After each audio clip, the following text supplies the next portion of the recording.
In this episode, we talk about the weird mental health condition that the most driven people in the world have in common, how elite performers use visualization to achieve impossible goals, and multiple gurus this week who have insane physical features. So put on your seatbelts, let's get into it. A lot of high achievers in the world, be it elite athletes, entrepreneurs, artists, they have one trait in common that I would say is widely known as a weakness or seen as unhealthy or unproductive. But for achievement, it is a strength. And I think this is going to spark a debate, especially between the two of us. So we have Ken here today. He's a good friend of mine, fellow podcaster. And he's someone who has studied elite athletes and high achievers for thousands of hours. And you then break them down on your channel, Exponential Athlete.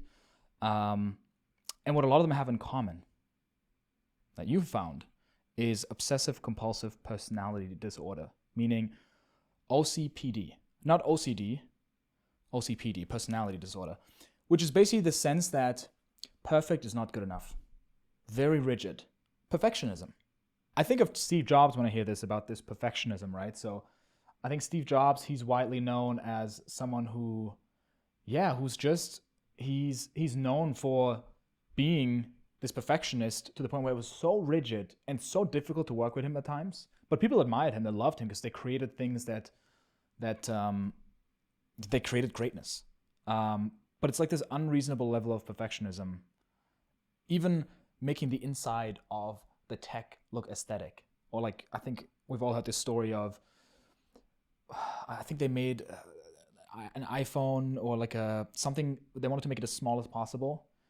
And he would drop it into a bucket of water and there were like tiny bubbles that came up and he was like, there's still space, fix it.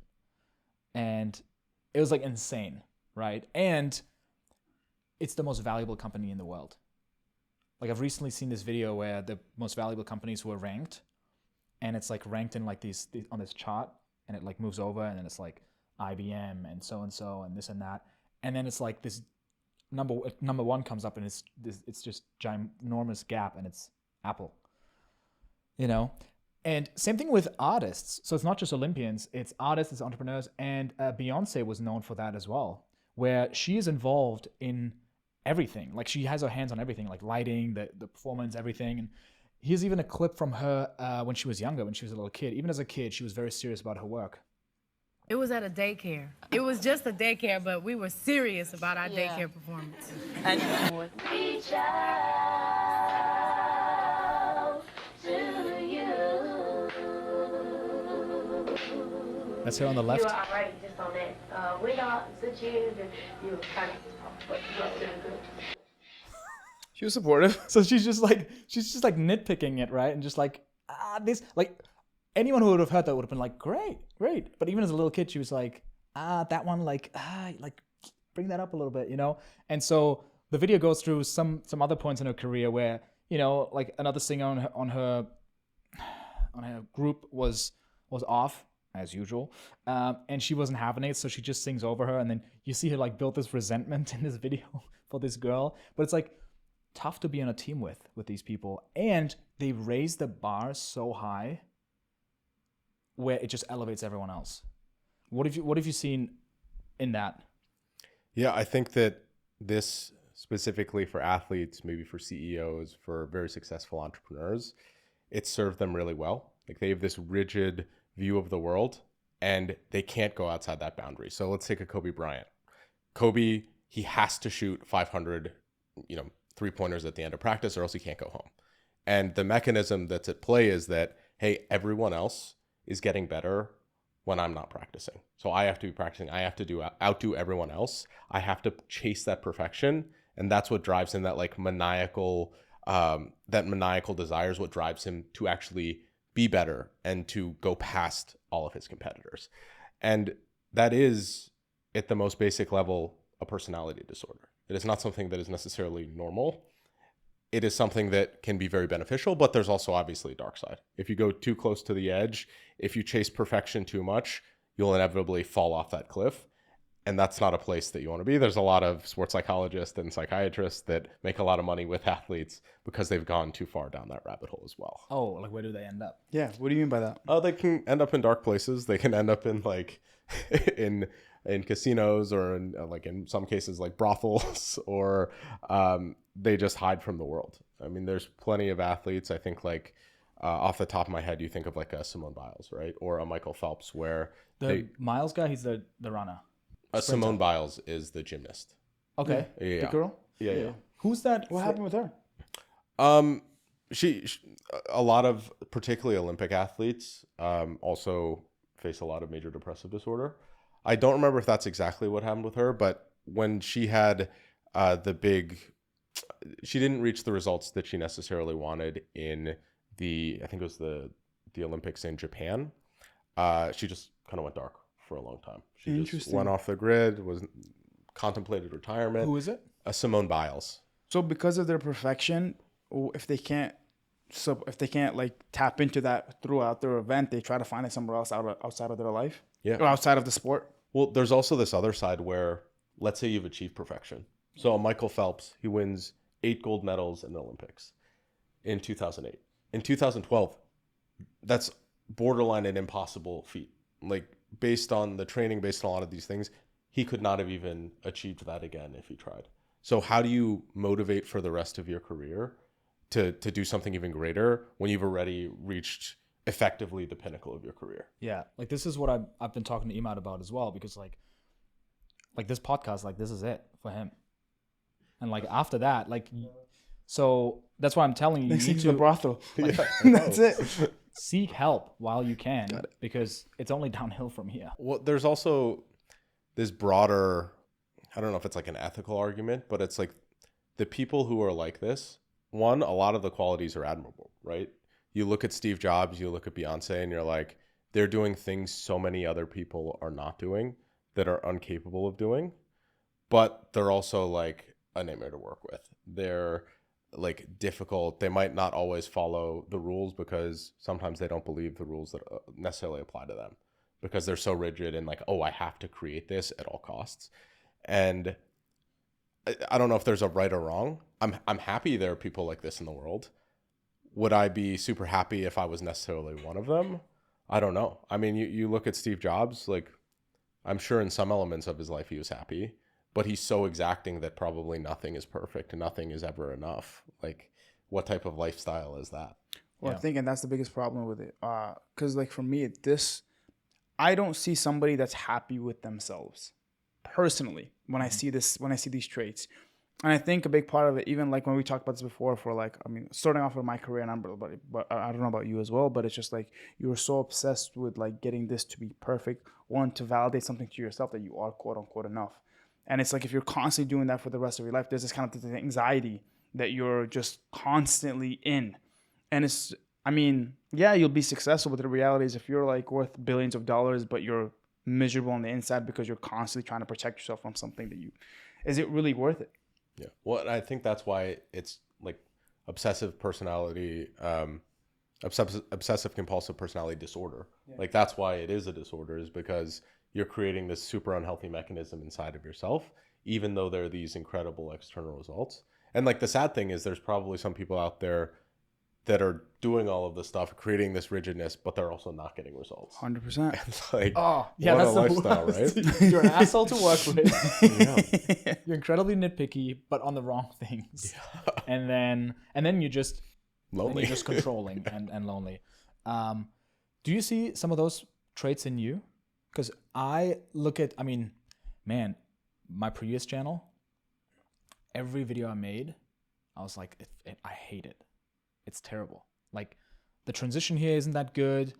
I think this song is okay, but I was really looking for something better. I don't know if the lesson hits as much as it could have. And I wanted to get this shot, but we didn't. And then meanwhile, everyone else was like, oh, this video it's great. It's one of the best things I've seen on YouTube recently. And I'm like, oh, I hate it. And I didn't want to watch it. I was just like, oh. And it really drove me to continuously ask, like, how can we make this better? How can we make this better? It sucked for my team, for the people I was working with at the time. But it really drove me to, okay, let's make it better. Let's make it better. Let's make it better. Do you see parts of that in yourself too? 100%. At least for myself. What about you? I'm the opposite. I actually wish I saw more of those traits in myself. Not at an unhealthy level, but being exacting, being detail oriented. I think it's something that like probably is on a spectrum. And I notice, particularly in the work that I produce, I'll like watch a video back or podcast back and I'm like, damn, that was pretty good. Like I definitely need more of the exacting side, the not necessarily like the pure perfectionist tendencies, but you don't have to get that from yourself, right? That's why coaches are important.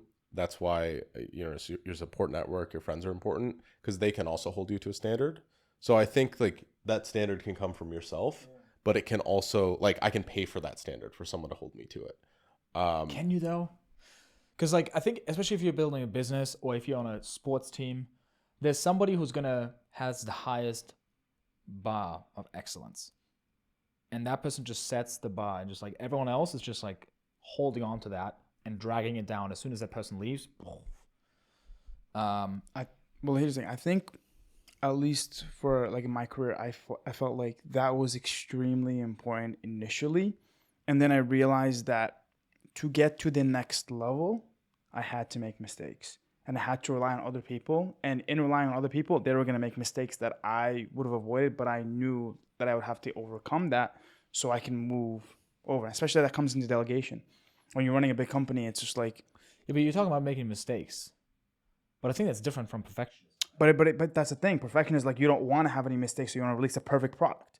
Compared to being like, all right, I'm okay if I release this and there's some mistakes, and I'm gonna edit those mistakes as I keep going.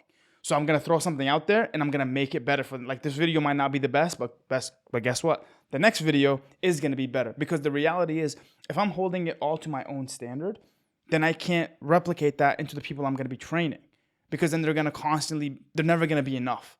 And I have to start getting okay with that with my own videos before I can actually pass it along to somebody else. Be like, all right, cool, they're messing up. It's their first video, amazing. Let me take a step back and breathe and not let it. It seems like Steve Jobs was able to do that though. With his team, it was always like, and I think he was very hot and cold. It was either he hated it or he loved it. And everyone was almost like, everyone who worked for him was striving to be like, I hope he loves it. Because if he doesn't love it, he's going to hate it. And then it was that dopamine hit they would get every once in a while where he's like, yes, like he loved it. And then they're so proud of themselves. I think you can transfer that hunger for like, let's make this better, to the team. But I guess there's a fine line. Yeah. Well, yeah. I liked what you brought up about the willingness to be wrong and experiment. So there's, I would argue a lot of really high level athletes, performers have the OCPD traits. The ones that I see as being exceptional, like the GOATs, the greatest of all time, they're a little bit paradoxical as they have that trait, but they're also open to feedback. They're also open to being wrong. They're also open to like personal growth. And so you see... And willing to make mistakes. Yes. So you see these like weird paradoxes. Like a lot of elite professional athletes, like they don't make sense as a person, right? They'll have unlimited, unwavering faith in their ability when they're performing, but off the course, they're like highly critical. Crippling doubt. Yeah, exactly. And so like, how can both of those things live in the same vessel, right? Like humans don't have to make sense. And when they don't make sense, they're actually like greater in some sense. It's like the thing that Hormozi talked about. I don't know if it's his idea or if he picked it up somewhere else, but he definitely picked it up. Yeah. So there's like three things that these high performers all believe, and the first two are very paradoxical. The third one is just like being able to focus on one thing, but the first two is they think deep down they're more capable than everyone else, and in some way better. But secondly, they think they're never good enough. And that just like gives you the confidence to step up on stage and be like, hey, I'm going to lead this team.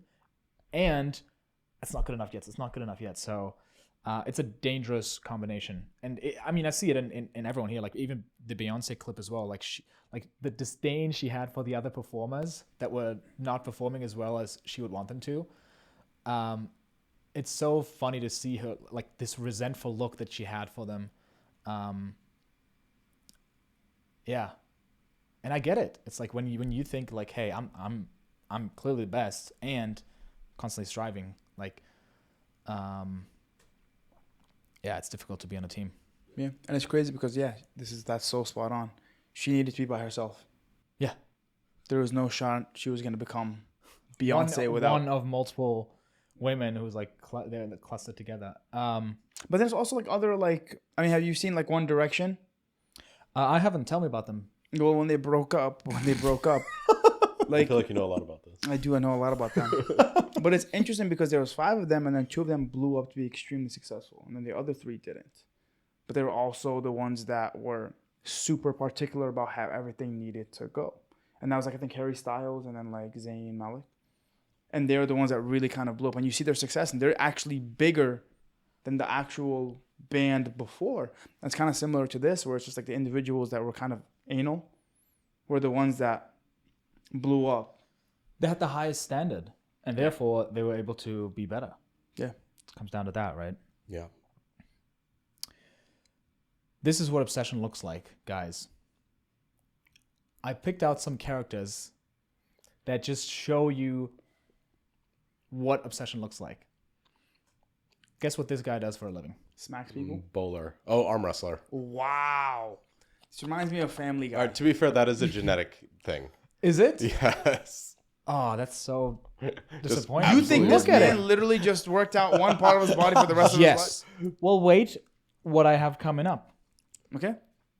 But yes. Have you seen Family Guy? I've seen some. Do you ever see the episode where Quagmire comes out of the house and one hand is bigger than the other? That's literally him. That's what he did. Yeah, he was really lonely. It's literally him. So yeah, we have an arm wrestler with one massive arm, like just one arm. What does it do to his heart? You think it goes like that? just like out of curiosity. You know what? I think guys like that. Straight guys. Yeah, I like it. I'm into it. Yeah. Look at this. It looks like, what kind of wide angle camera is this? Oh no, wait. It's a normal camera. Look at him. Yeah. Well, so that also brings up chewing gum. Oh, Yeah. Are you swallowing it? yeah. You can. Okay. I just only just noticed it. Editor's gonna be mad. Huh? The editor's gonna be mad. I haven't noticed it. Maybe you haven't. I always pocket it. I don't Okay, chew okay, it when okay, I okay. do it. How dare you? I know, just rude. You should know better as a podcaster. You do this for a living. I know, but I just pocket it. No, it's okay. Yeah. Take ownership. You talked about. Absolutely not. This is the one This thing I guy will stand chews on. gum on the podcast. Yep. This guy All right, decided to relax. have. Don't make it about me right now. It's about him. Yeah. This That's guy- about him. It's about 100% about him. This guy just came from the dentist and half his mouth is numb. I have a lisp. Maybe you should chew some gum Can to you get the stop? blood flowing. They said I can't chew gum on it for the next 2 weeks. Oh, brutal. You Yeah. have 2 sides of your mouth. What? You have 2 sides of your mouth. Yeah. It's so You're weird. gonna look like this guy just with your mouth. Oh my god, that would be so Now, funny. there is one character I want to show you that is doing exactly that. I've seen this. This guy is only working out one side of his body. It's the Crooked Man. What a total Now, what do you say to psychopath. that, Imad? It's a nice trap. Yes. So it's day 138, working out one trap. Can I just see his? I need him to stop moving. I just need to see a picture of him. Okay. Here's a picture. Here's more pictures of him. Why trap? The Crooked Man. Here's the thing. Look at the image he has for Instagram. But yeah, this guy, he only trains one arm on one side, then one trap, and then one leg, and his goal is just the opposite of looks maxing. He calls it looks minimizing. I mean, he is going to be like absolutely screwed when he hits like 30. Day 20, working out one biceps, looks minimizing. Just like the body asymmetry and the back problems he's going to have. And like, I mean, I respect him. Don't get me wrong. But, well, I guess he's just going to do the other side only for like a year. That's it. The year gone. Imagine this turns out to be the best training program because for some reason your muscle growth doubles or something. How'd you get And it's like half it's a twice. six-pack? It's a Where 3-pack. is this? Half a 6-pack, dude. It's the pretty same bench impressive pressing. that like the same body. You can only press one side. See? Yeah, That's insane, dude. but that's why I think it wasn't that unrealistic that this guy only had one really strong arm. Is that you? I have 2 strong arms, as you can tell. Oh, Yeah. I can't. That's the way I'm asking. No, I mean, it brings up a bigger thing of like, are some people just like because you don't see this as much in entrepreneurship and business, are some people just like genetically superior, and is that one of the reasons why they have like access to this? And I guess it does show up in business and entrepreneurship, in my opinion, in the form of energy. Like there's some people I see that just have more energy all the time. This is the podcast How to Take Over the World, right? Yeah, of course. Ben Wilson Talks about, I think, Napoleon in that. He actually talked about commonalities between all the people that he studies. So it's a podcast where he studies world, like conquerors and just like people who changed the world or conquered the world and stuff like that. That's why it's called How to Take Over the World. And he breaks them down. Similar to your podcast, you do that for athletes. And one of the big commonalities that he found between all of them is that they had high energy. They were just people who had a lot of energy. And it makes sense, right? It makes sense. But then there are people who don't have that much energy. Like, for example, Mr. Beast, Jimmy Donaldson. He has Crohn's disease. It's a crippling... What's Crohn's disease? Like, what does it do? It's a crippling condition where if you eat the wrong thing, you have you have a ton of GI issues, like just digestion, and you just end up going to the bathroom all the time, and you can't digest food if it flares up and stuff like that, and then you have low energy, and it's really crippling. And he seems to be doing well with it, and he's traveling around the world, spending millions of dollars making videos. So, dude, okay, have you ever read The Untethered Soul? Have you read The Untethered Soul?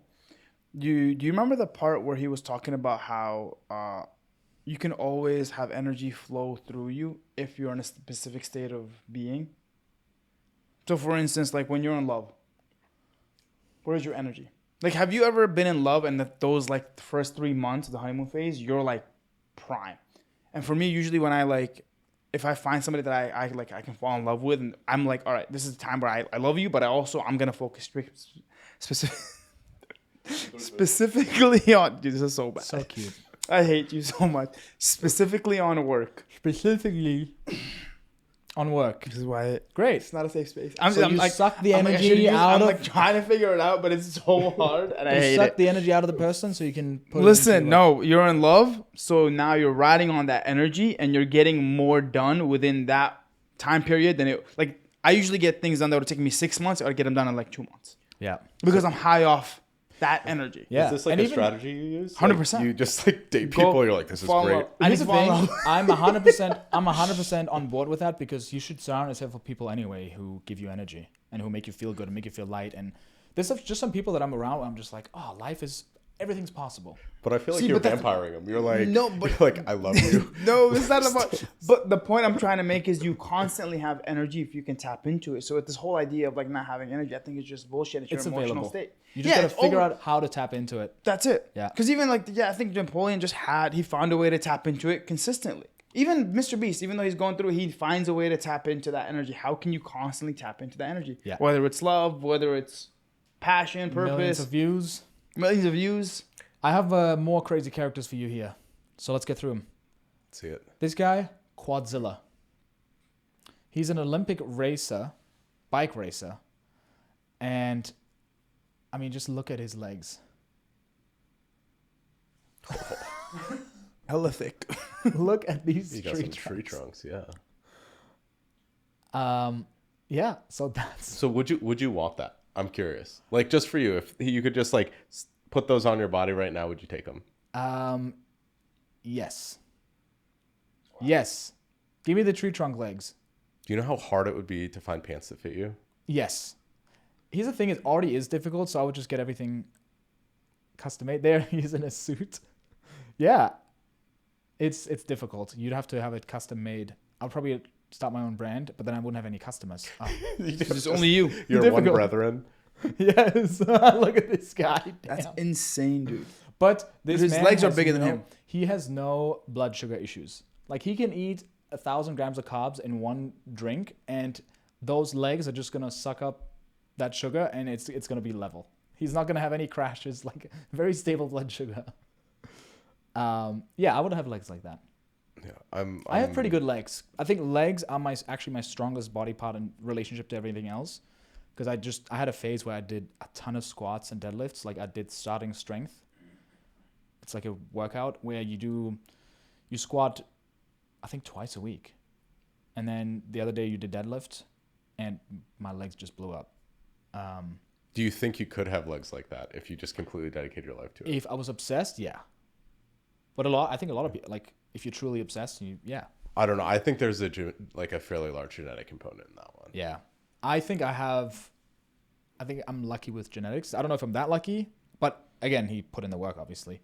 Yeah. But there is a genetic mutation for like tree muscle, trunk, like just legs. overall muscle density and growth. Have you heard of that? I know that Ty Lopez talked about that once. He called it the Supergene somewhere. I can't find it, but a friend of mine told me about it, and he was like, "Leon, I think you have that."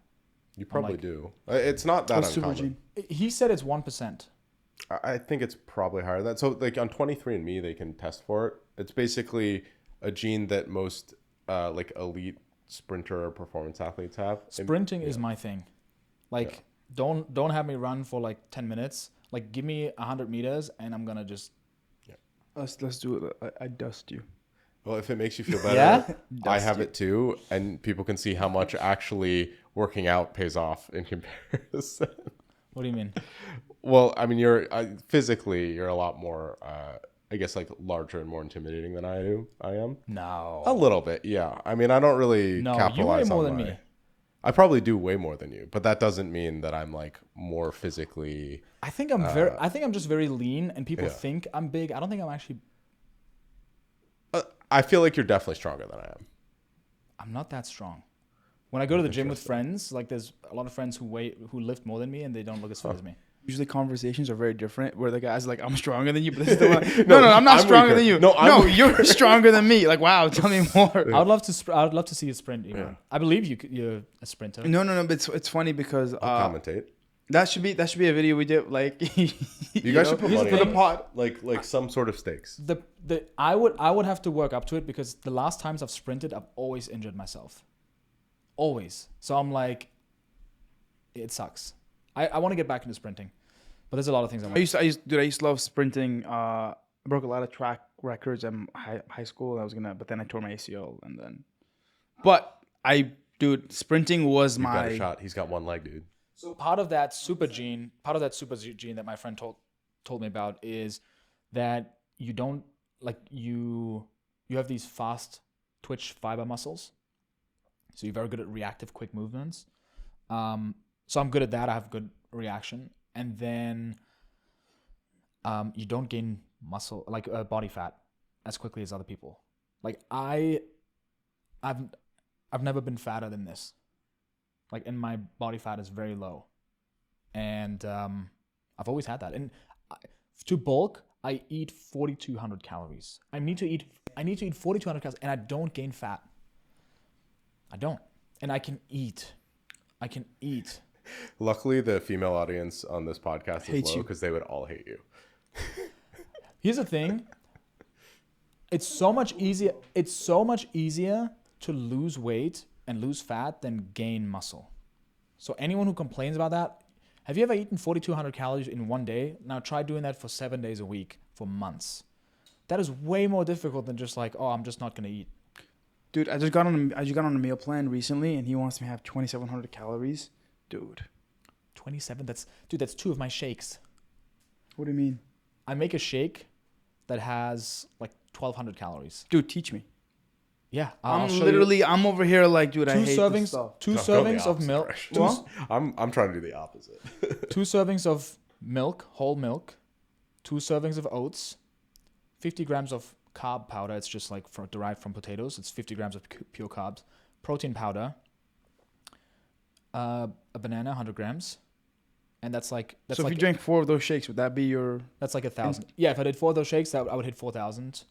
Would that be what that you need? Shake is like 1,000 calories. You need protein. Well, but the shake has protein as well, so you have everything in it. The shake has protein. It has oats, which oats is the ultimate, like, every single gram in an oat is pretty much a macro. Like, 33 grams of oats has 50 grams of oats has like 33 grams of carbs, 8 grams of fat, and like 6 grams of protein. Oats are good for you. I'm not saying that. They're calorie dense. It's calorie dense as it gets. And it covers everything. Same thing as milk. Milk has fat, protein, and carbs. Like, anyways, I've thought a lot about this stuff. So Is there some rule that if you get 3 dudes in a room on a podcast that they have to talk about protein shakes at some point in time? I feel like oh god, let's move on. We're losing our female audience. All right, females, Maybe- we're no, gonna talk maybe we're about. getting- I'm so curious. We're gonna talk about the different stuff as well. So, have you seen this guy? Look at his fucking. It's another genetic condition, but look at his arms. 90 pounds. Look at his hands. That's so easy. I mean, So here we see a guy with ginormous arms, forearms, and hands, and he has also some kind of condition. But he's he works at a farm, and he's just born to grab stuff. how's he brush his teeth? Oh, he probably has a massive tooth. Dude, look at that. He takes his. He broke it. Yeah, or maybe he has like a giant toothbrush, Yeah, you could. That could work. and he's just. I mean, the brush would be like normal size, but the handle is just like. Yes. Yeah. Sheesh. Oh god. But yeah, this man is a YouTuber's dream because it's like, wow, what a clickable title and thumbnail. And then we have Neckzilla. Bro is definitely on creatine. This has to be the most insane physique I have ever seen. It doesn't even look real and he makes Look at his neck. His traps, man. Like his neck is wider than Dude, his he doesn't head. even have a neck at this point. Yeah. everyone else He looks doesn't even small. have traps. He People has, call like, him prisons on Neckzilla his for neck. some reason, but he also has massive legs. His real name is Riviel Mosquera and Bro is definitely on creatine. Yeah, he's on more Creatine, than, steroids, everything. he's on more than creatine. But I think he's natty, dude. I don't know what you're talking about. Dude, his body looks weird. It's like small from the top. Is it just me or just you can't I mean, his body looks weird in general. It's not like throw me off? Look at how small his arms are compared to his like wings or lats. maybe it's the camera. Maybe. yeah. When I got a good camera, that's. I how don't know. look, I dude. don't want to hate on a guy who like put in that much work onto like His he's neck? obviously. I would want to look like him. You want to? Would you? If I would snap my fingers, yeah, I would be sitting here like this. I feel like We're there's, learning a lot about Leon today. there's so much. But I don't want to put in the work. Well, I feel like there's so much inconvenience in being that size that you don't realize. Dude, imagine scrubbing your back in the shower. You can't even scratch your back, dude. Yeah. Like you Can't literally. scratch my back now. But you could reach to here. Like they can't. Some of these guys can like barely scratch their nose, dude. Here's another neck guy. This guy calls himself the long neck brother, and he has one of the largest necks in the world. Doctors are left puzzled with what causes the neck to be this big, but it doesn't stop him from doing I don't know. It's a different kind of neck than the other his guy. day-to-day tasks. The 55-year-old lives happily with his wife in China and Wow. goes viral for making all types of cooking videos. This guy calls it Yeah. His wife. So those are some. I love how like a lot of these are like really focused on like extra strength and fitness, and then there's just like long neck guy. Like, yeah, you know, This guy just has a really big. incredible skill to develop a long neck like that. Yeah. Yeah, those are some interesting people to consider. Hey, what are they gonna find out about human possibility, like what the human body can do? I really want to see where this guy goes, the crooked man. And first looks minimizer. It's so good. The branding is so good. Yeah, we'll see where he goes. I would like to just have a conversation with him, because like you know, the short form is one thing, but like really deep dive into like, why do you want to do this? I think he's young. He doesn't have the foresight yet of just like thinking about, hey, I'm gonna live for another 60 years. Like, let's think about that. I think he's just like, oh, this is fun. This is cool. Yeah, whatever. Let's do it. I feel like he might be like a super genius, and they're just like, hey, yeah, I'm like doing this. He's For my either future. Can you super click onto his genius? body picture? I want to see his body, like we said, shirtless. Which one? The one right there. Some people. I think that's like a ideal body, Okay. but Oh yeah, some people's dreams physique. and then I was like, it's impressive if he did that, but I'm like, yeah, cool. the Hunchback of Notre Dame. That's like, That's wild. Yeah, this guy is one of the greatest trolls. yeah, but at what price? Anyways, I wonder who would be like the perfect sponsor for him. ooh, like just a physician. Just a chiropractor. Oh yeah. Just a chiropractor is like, hey, you have neck problems? Come to. We fixed him. We could definitely fix your shit.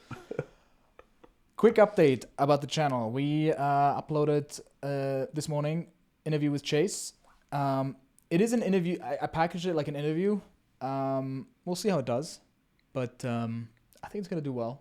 First time having a guest on, lots of learnings from that because I want to maintain the same format. Keep going. Keep going. That was the first one. No, that was not. That was the first one. That was not the Don't first you one. start with me. He had a gum. I have my. You know the Listen. You know the trouble about. Think about the gum. The gum is a lot worse. Remember, there's 3 cameras in this room and 3 mics recording. We can play it back. You can own up to it. He's got you on tape. Now he's like Beyonce. Okay. It's only an HD though. It's not 4K. Okay. I'm not. Like, it's not my biggest problem. It's the editor's problem. Yeah. So the editor can just decide how he gets his revenge. Got it. So just I think do whatever you should like. empower him to be creative with how he... Right. All right, we'll see. We'll see if he gets to choose. He's in the editing room. He controls reality. Yeah, so we do have a sponsor again for this episode. Oh, this time it's my buddy Dylan. He Venmoed me $15. The viewers watching now, you guys are watching Leon before he explodes. Check back in 1 year, I promise you.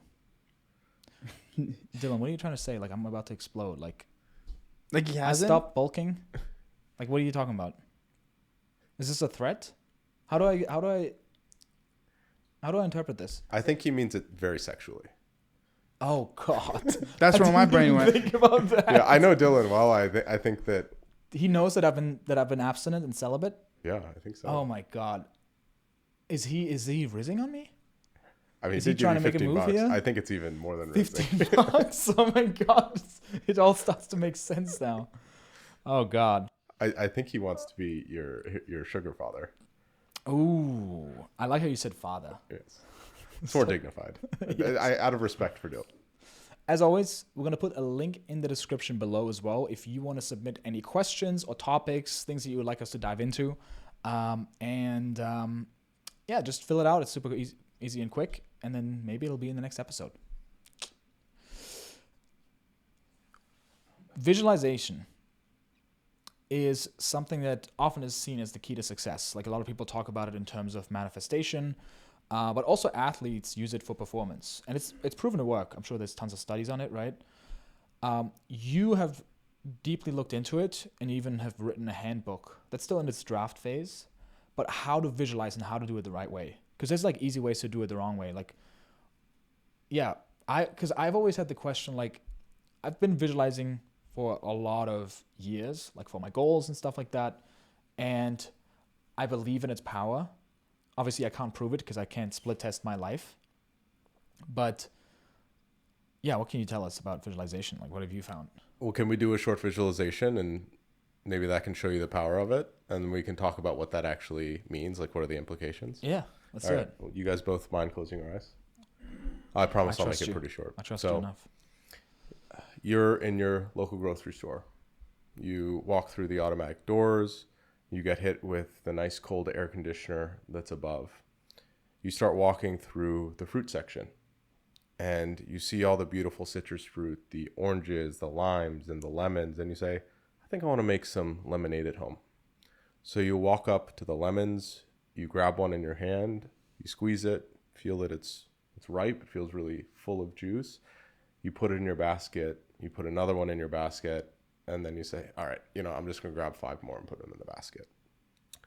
5 lemons? That's a lot of lemons. That's a lot of lemons. So you take these lemons home. Do we pay for it? Or? Yeah, you bought them. You paid for them. Okay. But we're going to transport. Let the man finish. So you get home, you pull out the first lemon, and you smell it. You smell the citrus tones. You feel sort of the oily nature of the skin.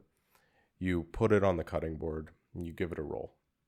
It secretes the juices, and you take a nice knife, your sharpest knife, and you cut right into it. You feel the sensation of the knife going through the lemon, how it tears through the skin, and how it sort of eases up when it goes through the softer flesh on the inside. And when you cut it, you get this beautiful lemon aroma.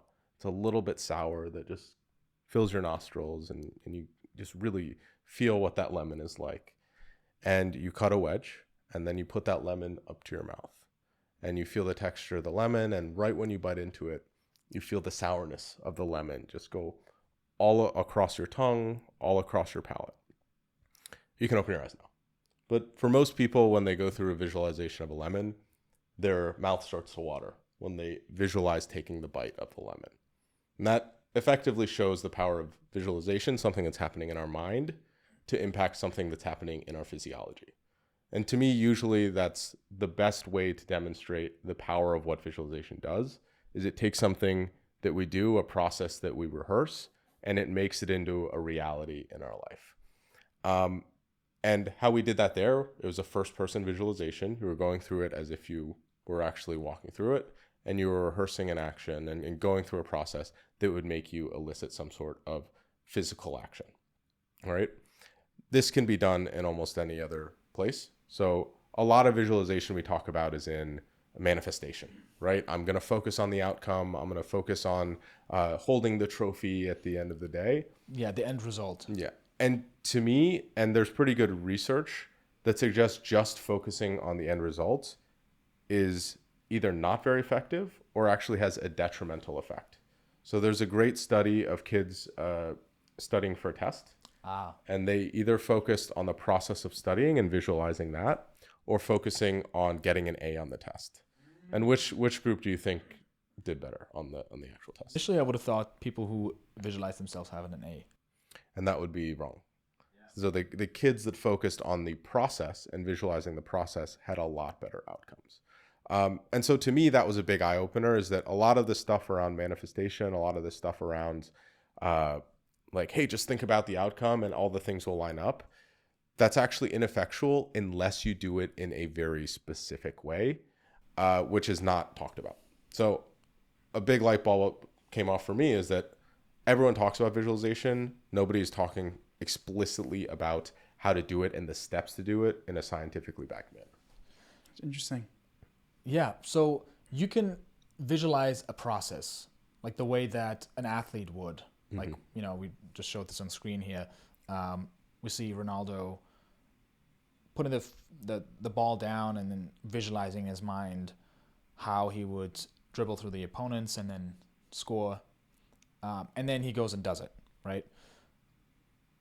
And then, so we have this kind of visualization, performance-based visualization. It's very sensory and very much, I guess, connected to muscle memory and things of that nature. And then we have like motivational kind of visualization, which is, I'm going to build a successful company. I'm going to get this trophy. I'm going to get this award. I'm going to make this much money. Or a typical one is like vision board. I'm going to wake up next to my dream partner and in my dream house, right? Yeah. Like how, like if I wanted to visualize my goals, like what process would I use? So you perfectly described the two types of visualization. So the first one is cognitive visualization, which is essentially rehearsing like a skill-based activity or something tactical you're doing. So an example, let's just take a LeBron James. He is rehearsing the process of shooting a free throw in his mind, and there's multiple different ways to do that. Or he's rehearsing how the team would play on the court and what his role in that would be. So very tactical. The other side is motivational. And motivational is a bit of a misnomer. There is a big component of like, hey, this actually gives me motivation to take action. But there's elements of confidence, elements of identity that are also involved in that. And so when we talk about visualizing outcomes, they're really only effective if we're also focusing on our emotional state, on who we want to be when we're achieving that action. And that's something that we can take into the present. So it's emotions and identity. Correct. That yes. we're looking for, that we're looking to uplift when we're thinking about a result. Yes. I think the best example is public speaking. Yeah. Right? Like the more I visualize myself successfully public speaking and everyone loving it and I'm super comfortable on stage, my brain goes, oh, we've already done this a bunch of times. Therefore, I do it with ease when it actually happens. Yeah, and those don't have to be independent. So let's take this podcast today, right? Last night, I was thinking about some of the topics and how I would approach saying them. That's a tactical thing, right? But I also want to make sure that I say them with professionalism, with confidence, with clarity. And I also want to come off as effective when I'm doing this. So there's elements of visualization in that as well, where we can tie the tactical with the motivational. And that's actually the strongest type of visualization, where we're going all the way from the goal all the way back to the present and saying each step along this process, I'm visualizing how I'm going about doing that. And you can also visualize like if things go poorly. So Michael Phelps is very famous for visualizing if his goggles filled up with water, how he would respond to that adversity. So scenario planning as well. Yeah. So there was something that they said they did this research or experiment a long time ago, or basically had two groups. They had one group actually doing the workouts, and then another group actually visualizing them doing the workouts. And what they said, and they had a control group that didn't do any workouts. They said the group that didn't do a workout and didn't do anything, they got the most buff. Imagine. But the group that actually visualized doing the same workouts, the person that group A was actually doing the workout, they had the same results because their brain they doesn't know what's real or what's not. So if you're just constantly working out in your brain, they were as strong or a little bit stronger than the ones that were actually getting the physical. Have you heard of that research? Yeah. So the research was basically like a 1% difference. The group that actually worked out did get stronger. Okay. They were like just barely stronger than the people that did the visualizations. And it's still a little bit unclear. There could be some like muscle fiber recruitment in the visualization process. They see like from scans that those fibers are being activated, but it's more likely that the neural pathways around that movement were strengthened. So the movement that they're doing, the actual physical lift of a bench press or whatever it might be, has become more efficient because they practiced it. So strength isn't just about like the muscle activation. It's also about the efficiency of the movement and how, like, if you bench press with proper form versus with improper form, like the proper form, you're going to be able to lift more weight. And there's some element of that as well. Technique. Yeah. That's so interesting. There's one thing that I used to work with my clients a long time ago about affirmations. I'm not a crazy fan of affirmations, only because it's getting the identity, the emotion is very difficult. Like it's kind of saying like, oh, I'm a millionaire. The reality is if you don't feel it and you can't connect to it, you're not going to be a millionaire. Yeah, it actually makes it worse. 100%. Right? Yeah. Like if people are like, I'm confident. Why are you going to make it like that? Yeah, he's just teasing me with the, you know. I'm not teasing you. I'm making an I thought you were making fun of me like I'm confident because of my list. Oh no! I wasn't mocking your list. I'm already done with that. Got it. There's not much to mock, to be honest. Like it's very apparent. So, anyways, no, but seriously, they would find that when people tell themselves, "Oh, I'm so confident," but they deep down they're like, "Oh, I know I'm only doing these affirmations because I'm not confident," and this just reinforces how not confident I am. The fact that I have to do these affirmations. 100%. So what I would do for them is like when individuals said they wanted to make money, I said instead of saying you're a millionaire or you're rich, I want you to say something that you actually believe you are. So let's say that you're charismatic. I would say instead say I am charismatic, and then under that do like 5 sentences about how being charismatic will help you achieve the goals that you want and make you the money. Because I am charismatic, I am able to influence others. Because I'm able to influence others, I'm able to give them value where they can then pay me a lot of money. And in the money they give me, then I can reinvest in like. So then when they start saying I'm charismatic, they associate that with them being millionaires. And now every time they look within, they're like, all right, wow, I'm actually closer and closer to becoming a millionaire because of these specific skills that are going to make me, you know what I mean, successful. And I thought that was significantly more effective for them getting results than just I'm confident. I attract. I'm a billionaire. Well, there's a perfect tie-in with visualization as well. And that is part of visualization, right? Like affirmation, identity. Like when you're thinking about what it means to be charismatic, there's something in your brain going is like, oh, like I behave in this way. I like feel a certain way internally. Like visualization is not just what we see in our mind. It's also like what we hear. Like if you think of a song in your head, technically that's also visualization, right? Or you have smells, or in sports, a big one is kinesthetic. So how does my body feel in space when I'm making this movement? But tying back to what you're saying, the visualization you're doing, the more grounded in reality it is, the more powerful it is. So if you're visualizing something that is within your physical capabilities, but very much on the edge of what you can do, you're going to have better results. Rather than me visualizing, you know, flipping and spinning in the air like Simone Biles, like I'm not going to get a huge benefit of that because it's so far detached from reality. But the idea of it, Yeah. Believe in yourself. You're right. Mindset. I know. And I haven't visualized enough to be able to create that belief. So let's. It comes back to that. I would love to actually hear a practical way that we can implement it at home. Yep. Like if there's some sort of practice. Before we get into that, and I also want to go the manifestation route and see like where that connects to this with like law of attraction, stuff like that. But like, here's a phenomenal example of visualization. I don't know how much of this is random and luck or whether he truly just knew it was happening because he visualized it and all that. But like, this is from the Jose Aldo fight and Conor McGregor. This is the press conference after. How are you, sir? How are you? Good. Congratulations. Thank you. I was asking you on Thursday about his right hand. Yeah. Can I tell you what you told me? I said his right hand would get him into trouble. It's the shot I predicted. I said he'd overload on his right hand. I said I'd slip. I said I'd bang the left hook. And that's what happened. Word for word, you said, I felt when we stared down, I felt his right hand was twitching, which was a subtle tell for me. He is ready to unload that right hand, and I feel that could be a downfall for him. If he lets that right hand go, I will not be there. I simply enter the way I enter, and that is enough. They either overextend or they shrink away, but either way, it is not good for them. I will create traps and dead space inside that octagon, and I will walk him into that dead space.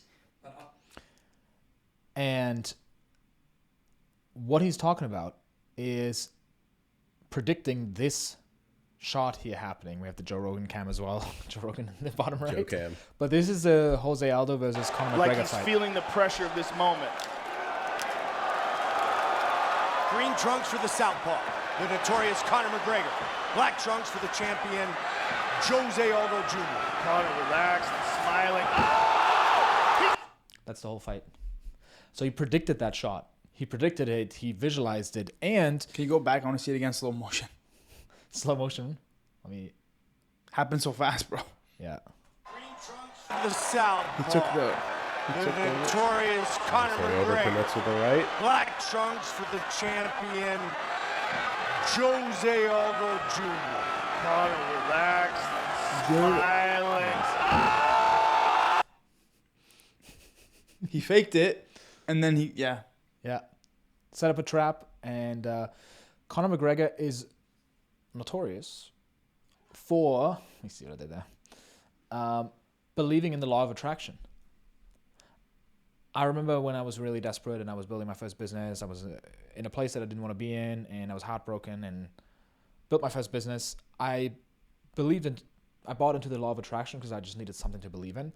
And I would watch these videos of Conor McGregor talking about the law of attraction. And then he would show up in the ring in a way where he was like, he's having fun. Like even in that fight, he was so relaxed in that fight. It was incredible to witness. Like, literally, look at him.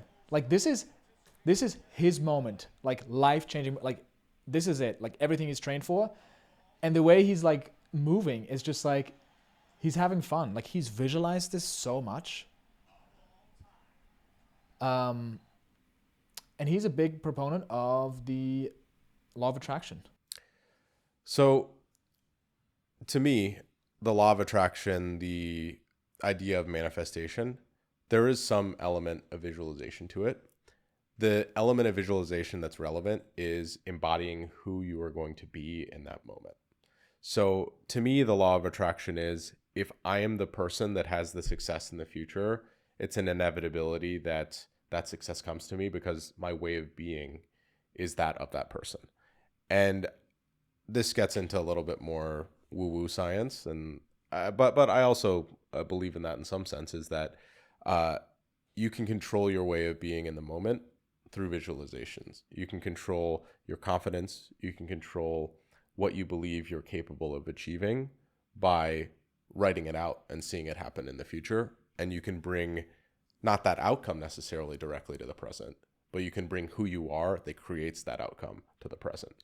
And if you are that person who does all the right things to make that next future happen, you're effectively attracting it to you. Yeah. What I also see possible through visualization and law of attraction is that I like to find logical explanations for these things. And when I hear like quantum mechanics and all that, and you attracting the frequencies and all that, that still feels like they're just trying to make it sound scientific, but it's still just like, oh, frequencies. Like, it's not actually like, that doesn't connect. But what does connect for me is the power of our subconscious mind. Yeah. And so people talk about manifestation where things just come to you and all of a sudden this opportunity pops up, and this person that has the opportunity, like, they come up to you. I think what happens is that when you visualize, you tell your brain, hey, by the way, brain, this is where we're going.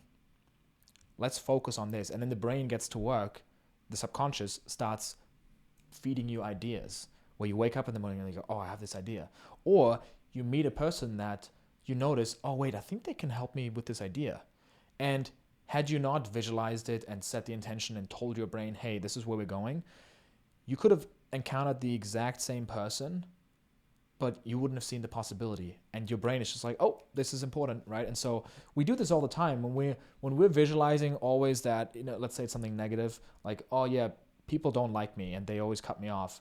Then every time you're in a conversation, you notice subtle cues, your brain is going to connect and find proof for that, right? And it's the same thing with like your goals. That's how I rationally explain law of attraction. Well, it's also like when people say, you know, like when you want to buy a new car. I was going to use this example. Miraculously, you start seeing that super car. Relatable. I buy new cars all the time. Yeah, go on. You know, when you start seeing it everywhere, and you're like, oh my God, I never realized everybody and their mothers has like a red Tesla, whatever. Exactly. And same thing applies. Like when you're looking for a specific, or like a McLaren, like in my case, yeah. Yeah, I hate them so much. But then you're looking for a specific solution. That's what tends to happen. It's kind of like and I like what you said about the whole like shifting your identity. Let's say you want to be the best basketball player in the world. Okay, you look at the best basketball players in the world. What did they do? They worked out. They like Kobe Bryant shot 500 shots before he got into the gym and when he left the gym. If you constantly shift into that identity or you're doing it, the world can't help but conspire to help you win because you're like, well, you're giving me a replication or an example of what a Hall of Famer looks like. Here it is. Even like when it comes to making money, entrepreneur, like the most successful salespeople are the ones that constantly dial the most, the ones that are more effective and creative in ways of closing their deals. And if you constantly put yourself in situations where you can win, it's like you're shifting your identity. But the reality is, it's like it's not really magic. You're just putting yourself in a place to win. Yeah. I want to go back to that car example. So there's a specific bias associated with it. I can't remember what it's called. But it's the reticular activating system. Have you heard of that? Yes.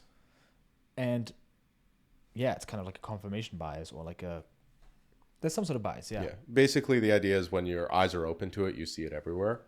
There's a really famous example, and I might butcher it, but I think it was like an indigenous tribe, and they didn't have a color. I believe it was for blue. And so they put all these blue stones out and like all these green stones, and one stone was blue. And the tribe could not tell the difference between or articulate the difference between the stones. But when they taught them that like this blue is another color, they were then able to identify it, and they see it everywhere, right? So sometimes the language, the operating system that we use, it doesn't necessarily leave us open to the possibility that this even exists. But once we are aware of it, we start seeing it everywhere. And to me, that's like pretty cool, right? That's wild. Yeah, it makes you wonder, like, where else do people not see things, right? Like, for example, like what happens to me all the time is that people think I'm white, and I'm not actually white. It's pink. Yeah, you bring the punchline. You already ruined it. Yeah, he's pink. Dude, I'm gonna keep using this joke, and it's I'm gonna keep cutting it off. It's from you. No, but absolutely, it's you even see in different cultures where they have certain words for things, and in other cultures they have a different word for it. For example, in German, spending money, you don't spend it, you give it out. And German culture is one of the most frugal cultures. Maybe the most frugal that I can imagine. Like literally, I remember being in Brazil with my buddy from Germany. In Brazil, like super cheap compared to the US and everywhere else. And we sit down and he goes like, oh, the prices here, I thought it would be cheaper. And it's like, I'm just like, oh my God, like the most German comment he could have made. But yeah, even how like little language changes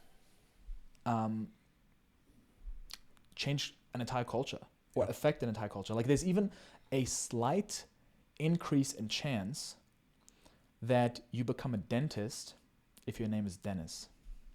The name ones are very interesting. So my last name is G, and I want to name our first child Apollo, and my girlfriend is like pissed about that. Apology. Oh my She's God. Like, what are the implications? And I'm like, Apollo is like a Greek god, like messenger of the gods, like all this great stuff, but like it's also fun. And so we have a lot of discourse around that, but I think I win her over. Why don't you just then call her O? Yeah, O. OG. Or just AJ. OG. Yeah. Apology is hilarious. Yes. Yeah. There's so many ways you can go with this. I think can you guys help me win over Nicole? What about Scientolo? Scientology. I mean, my dad is like, I was gonna name you Alex because we can call you Algie, and I'm just like, okay. You can do better, Dad. Okay. Super side note based on this. You just built something up. My friend reached out to me yesterday and was like, after the one of the cults I'm part of, he wants to join the Scientology. And he said it's one of the best personal development things he's ever done. And he's extremely successful. Oh, he's in it. Well, no. His boss is extremely successful, and he told him about it. He's in Scientology. He's a Scientologist. Yeah. This episode is sponsored by Tom Cruise. Dude, I'm not gonna lie to you. I'm curious. I'm very curious. What's the worst that can happen? Go for it. You want to do it with me? No. You just come back and report back. Yeah. I think by definition they like isolate you when you do it, so he wouldn't be able to do it with you. Well, no, he'd be part of the thing. Like he'd be in one capsule, I'd be in one capsule. I like how you already know this capsule. Yeah. I'm just saying, if you're isolated, I'm just chamber. What about chamber? Whatever you want to call it. Yeah. Come on, live on the edge. Would you do it with me?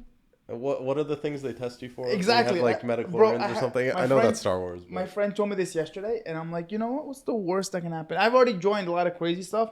What's another one? Yeah. I want to catch them all. I like that. Yeah, man. Let me know. Report back. Yeah. If you have success, maybe. Dude, I do. I come back like a billionaire. Like, no, Leon's not allowed anymore. At what cost? At what cost? Exactly. No, he was telling me about like his boss. Basically, they give you shockwaves, and every time they ask you specific questions, and when you go through those questions, there's a specific impulse that comes out of you, and it tells you what frequency and like how attached you are to that specific thing. Like they ask you about money, relationships, and based on that machine, it'll tell you like you have like an attachment to that. And again, I'm butchering it. If somebody hears great like documentaries for you. I have some great documentaries for you to watch. Yeah, I'm just curious. Like I'm curious because again, I didn't know anything about this. He told me this yesterday, but he also doesn't know anything about it. So please don't quote me on this. This is based on what he told me. Quote him on it, please. In the comments. This is what Iman said. Going back to visualization. Scientology is amazing. Everyone should do it. I'm pretty sure that's what he said. Yes. Going back to visualization. What is a good practice? How do you do it right? Like, what would be a good guide? Is it daily? Like, what are some good prompts? Yeah. Do you and how do you decide between the motivational and performance? So, if you're an athlete, for example, you're probably going to be doing a lot more cognitive imagery, right? Just because that's about execution, physical execution, and like movement patterns. Like I'm trying to refine my golf swing. If you're presenting or you're a speaker or something, you're probably going to be doing a lot of that because you want to really evaluate and perfect how you show up. I personally do a visualization practice in the morning when I wake up and when I go to bed. And there's another great practice. It's called functional imagery training. That is cue-based. So like every time, for example, you walk through a doorway or every time you feel a certain emotion internally, that prompts a visualization that gets you into a state that you want to be in. So maybe every time, let's say you're in sales, and every time a sales call doesn't go great, right? That might be a prompt for you to do a confidence-based motivational imagery technique. It's a specific prompt that you always follow, maybe even a script.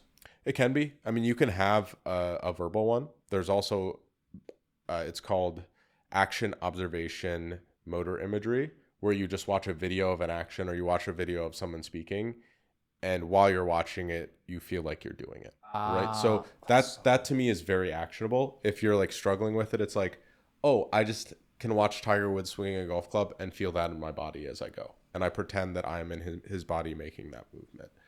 There's also a couple different types within that. So you can visualize from a first person, like I'm visualizing myself talking on a podcast and it's through my own eyes and I see you both like this. Or you can do it from a third person perspective, like a bird's eye view, right? And so if you're doing it from a third person, that's better for fixing like posture, fixing technique, whereas first person is better for execution of the activity. So there's all these little nuances, but you know that those are tools, right? So it's like, oh, what is my natural inclination? Maybe I naturally shift to third person. Like growing up, watching my golf swing on video, I'd always visualized in the third person. Now I know that I can do it in the first person if I want to. Yeah. And it really is dependent on what feels the most natural to you. Generally, you have the best results from the first person, being as specific as you can, enrolling all of your senses. So if I was to visualize this, doing this podcast, let's say I was doing that last night, right? I would visualize what the floor would feel like. I'd visualize maybe the ambience of the city, the temperature in the room. I'd visualize what I'd want to say, but also how you both would respond. There's the smell of your co-hosts. Yeah, exactly how they taste a little bit. Yeah, like the noises they make. Yeah, That's part. Yeah, exactly. But so as specific as you can get, that makes it as powerful as it's going to be. So. Yeah. You visualize in the morning and the evening specifically because there's some sort of brainwave that is in support of that. I heard that doing it right before bed when you're getting into theta is supportive. I think that's fine. I mean, there's good research around that with meditation. I haven't necessarily seen the research around like the specific brainwave states with visualization, but a lot of meditation that you do, there is crossover, like yoga nidra or guided meditations. A lot of them are also visualizations, or also hypnosis. There's a ton of crossover with like guided imagery and visualization, right? So I think the research would support the brain states that you have in the morning or the evening. I just do it because it's convenient. Like you can visualize in bed. It's not a big deal, right? And it also depends. Maybe the visualization you do later at night, you don't want it to be amping you up. You don't want it to be motivational in that sense where you can't get to sleep. Yeah. So I would be conscious of that as well. Yeah. There's a lot of friction for me to do visualization because sometimes it's a struggle to come up with something or even have the mental imagery. Like, how do you make it easier? So the whole other part of my life is in AI and data science. And I think ChatGPT is awesome for visualization. So you can say, hey, these are the things I want to visualize. These are the specifics of my environment. And you can just create a script for yourself if you really want one. You can also say, hey, like, ask me some additional prompting questions to go deeper in this visualization. And you can really like, and you can even talk to ChatGPT while. Absolutely. I've done that before in the past, actually. It's just that it makes it super short. And I'm always just like, hey, like, give me something that's 15 minutes long. It can't do that. Yeah. The new ones, the newer models can. If you ask Claude or you ask like some of the newer ChatGPT models, it's within reason. Dude, also, have you seen A Day in the Future Life? No. There's like a prompt you can ask ChatGPT where yes. It's a trend. You literally can put kind of like, it knows you already, but you can put your kind of bio and the things that you want, the things you want to build, and it gives you this whole entire breakdown of a day in your life. Dude, it is phenomenal. I love that. Yeah. I read it every night, and it literally because it gives me an idea of what my future life is gonna look like and how I can create it. It's like so profound. Yeah. And it makes my heart like happy because it's just exactly what you want, and the way it writes it is so beautiful. Yeah. So you are writing a handbook on it, a mini book. I'm going to link it down below for people to check out. So if you want to really get into visualization and master it, there's going to be a link in the description. It's just, put in your email. And check out Ken's channel as well, Exponential Athletes. Anything else on visualization that you think we should get into? No, I think it's just generally a good practice that there hasn't been a lot of clarity around. And like the goal for me is to make it crystal clear about what it is and how to do it.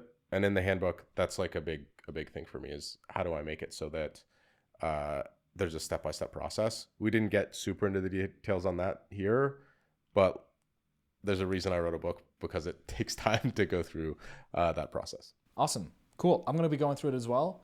because I think it's fascinating. And I see the value of visualization. Heck yeah. Guru of the week. Eli, this is your favorite format, huh? Love this. Yeah. You know this guy? He is... Dude, I love him. Actually, He's not a guru. before we reveal who it is, let's not show the viewers yet. This guy is a master of martial arts. He's a famous Hollywood actor and also one of the most disliked guys for some reason. This guy is Steven Seagal. He's been in movies like Under Siege, Hard to Kill, Above the Law, and he is an Aikido master. This video right here, millions of views. He's a 6'4" giant, and here's him fighting off multiple opponents, showing his Aikido skills. Now, apparently, in his movies, he would refuse to wear any protective gear, and all his stuntmen were not allowed to wear protective gear. And he would go so hard on them at times that they would break an arm or a leg, because he wanted it to look realistic. And yeah, he's a black belt in Aikido, as you can tell. He can fight off multiple people very easily right here. Oh my God. The only problem is Aikido sucks. And it's it's just completely useless in the real world. But it makes you look like you have some superpowers.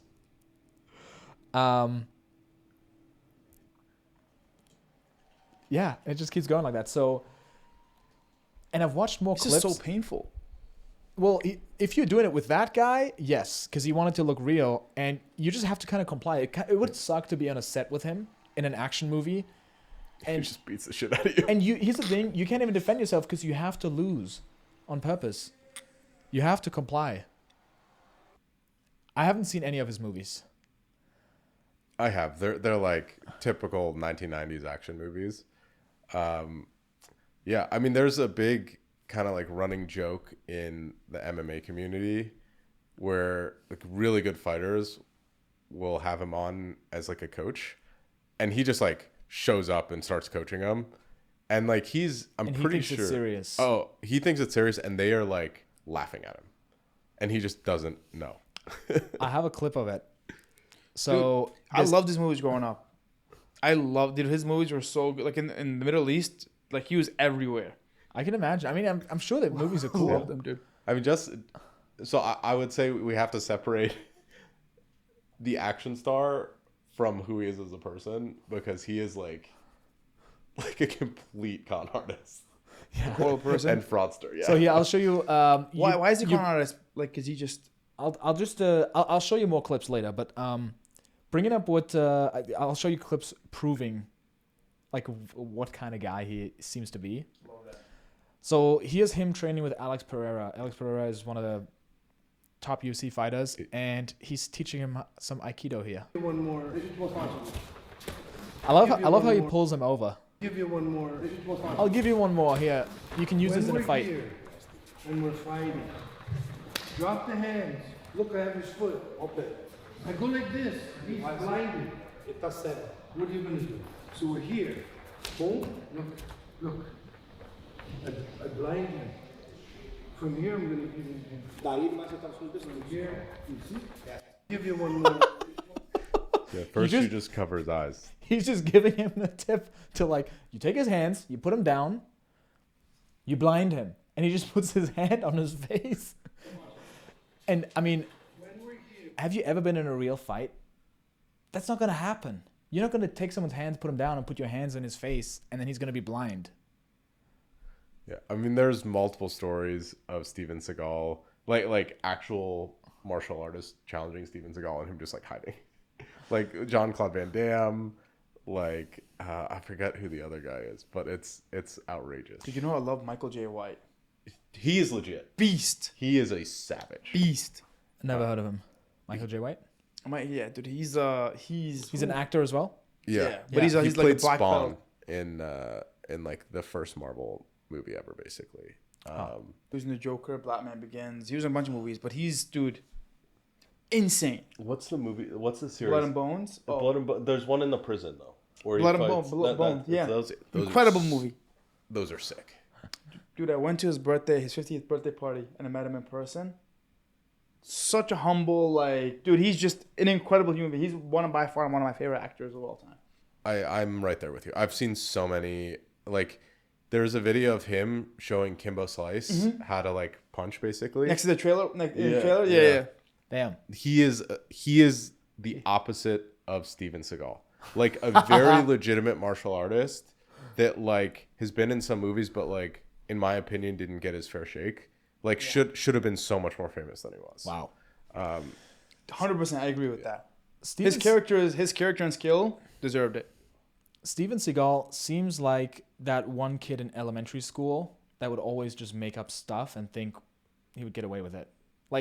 The kind of kid who was you're in elementary school and this one kid is yeah, I have a girlfriend. She's just in another state. She's 18. And you can't disprove it. But he would be yeah, I got in a fight and I just beat these two guys up and they're in the hospital. And you just know, we all know a kid like that growing up, right? Here's a compilation. Here's a compilation of him. Steven Seagal moments. Do you still fight? Yes, I do. You still dangerous? Many people consider me. What do you say? He just runs. He just goes, You still dangerous? Many people consider me, one of the great masters in my own field. You slapped him pretty well at one point, too. The crowd was like, oh, Steven. Yeah, I just, the guys that I'm training in UFC, some of them have gotten their championship belts, world championship belts, because they've attributed that to me and me teaching them. So I still know a thing or two. Where'd you teach that? Where'd you learn that? Where did I learn it? Well, I learned it, sort of a variation of that in Japan probably 30, 40 years ago, and I've been perfecting it all these years. It's not exactly karate, it's just something that I created. And I learned that kick, get caught. You could just tell by the way he answers. He's making it up as he goes. Oh, yeah, well, it's exactly like that one kid in elementary school. Yeah, I got in a fight with my girlfriend. She was just I was too hot for her, even though she's super hot. And then, it wasn't going to work out. Yeah, we decided to end it. So you'll never get to meet her. Yeah. When she becomes a Victoria's Secret model, maybe I'll reconsider. I've been in the martial arts for almost 50 years, and I'm getting better. Joe Rogan said it was his best performance. Oh, well, okay. Are you not a Joe Rogan fan? I'm a fighter. I fought all my life. Right before the comments. Yeah, he's fought obesity his whole life. Wild. Oh, that was. There's some really good comments. He's a fighter. He's been fighting with reality all his life. Nobody speaks more highly about Steven Seagal than Steven Seagal. He's a real fan. Dude, I didn't know this many people hated him. He's the greatest method actor to ever live. He's been in character for over 40 years. Well, I think people are just, the bullshit meter is just through the roof. It's interesting. Don't you feel that too, though, I mean, right? now As seeing he's it, but talking? for me, because I've only seen him in his movies. I've never seen interviews. I've never seen, and in his movies, he's a badass, bro. Yeah. Yeah, but he's probably not even acting. He's just being himself in the movies. And that's the thing. This is such a paradigm shift for me, because I never really cared about him enough also to look him up. But it's so funny that you brought him up, and I'm like, this man is somebody I used to watch all the time when I was younger in his movies, and it's just funny. Actually, he's not acting. He's not being himself in the movies. He's just acting in real life. That's the reality of it. Yeah, maybe. I mean, did you see the SNL? Oh, so he is notorious as being the worst SNL host of all time. Why? He wouldn't make any jokes about himself. He wouldn't laugh at himself in any way. He insisted at the end that they just bring in stunt people and he fight them, and he's and that's why we don't do global warming. It's narcissism. Oh, it is truly. I mean, if you're not able to laugh about yourself, that's narcissism. Can we talk about the fact that Leon doesn't have premium? Yeah, I know. As a YouTuber, it hurts my soul every time, but I need you to call him out on it too. I have ad blocker. And it works. People, you don't have ad blocker? I have premium. Yeah, but what about other websites that you go on? You watch all these ads? I don't go on any other websites. Only YouTube. YouTube is life. I'm a creator now, officially. Yeah, look at you. Big YouTuber guy. Yeah, I can't find his SNL thing, but he's like tried to scrub it from the internet, I'm sure. It was like diabolically bad. Oh God, man, it must be exhausting to be like that. Yeah, you looked at me when you said that. Are you trying to? I wanted to have an intervention. Ken, can we be real for a second? Yeah. No, this is a facade. Feedback. Give him feedback. Yes. Yep. Awesome. That's it for the episode. Thanks for watching, and see you in the next episode. Check out Ken's podcast. It's not as good as this one, but he's working on it. Work in progress. I think it's